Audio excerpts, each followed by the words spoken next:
হাজরে আসওয়াদ জান্নাতি পাথর, নাসাই 2938, ইবনে আব্বাস রাদিয়াল্লাহু আনহু। নবী সাল্লাল্লাহু আলাইহি ওয়াসাল্লাম প্রত্যেক তাওয়াফেই রুকনে ইয়ামানি এবং হাজরে আসওয়াদ স্পর্শ করতেন। নাসাই 2950, ইবনে আমর রাদিয়াল্লাহু আনহু। হাজরে আসওয়াদ জান্নাত থেকে অবতীর্ণ হয়েছিল, তখন সেটি ছিল দুধ থেকেও শুভ্র। মানুষের পাপ এটিকে এমন কালো করে দিয়েছে।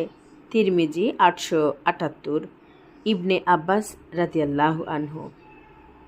দুটি রুকন হাজরে আসওয়াদ ও রুকনে ইয়ামানি স্পর্শকরণে পাপসমূহের কাফফারা হয়ে যায় এবং কেহ যথাযথভাবে বাইতুল্লাহর 7 বার তাওয়াফ করলে একটি কৃতদাস আজাদ করার মতো সওয়াব পাওয়া যায়।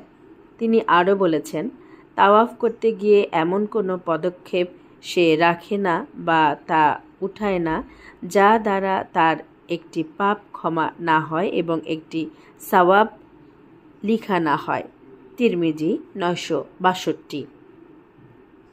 হাজরে আসওয়াদ সম্পর্কে রাসূলুল্লাহ সাল্লাল্লাহু আলাইহি ওয়াসাল্লাম বলেন, আল্লাহর কসম, এটি কিয়ামতের দিন এভাবে উত্থিত হবে যে এর দুটি চোখ থাকবে যা দ্বারা সে দেখবে, একটি জবান হবে যা দ্বারা সে কথা বলবে।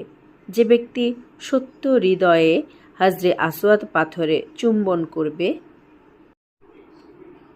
এটা তার সম্পর্কে আল্লাহর কাছে সাক্ষ্য দিবে।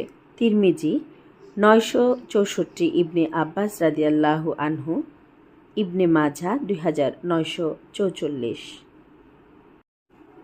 মহান রাব্বুল আলামিন আমাদের সবাইকে হজ এবং উমরা পালন করার তৌফিক দান করুন। আমিন।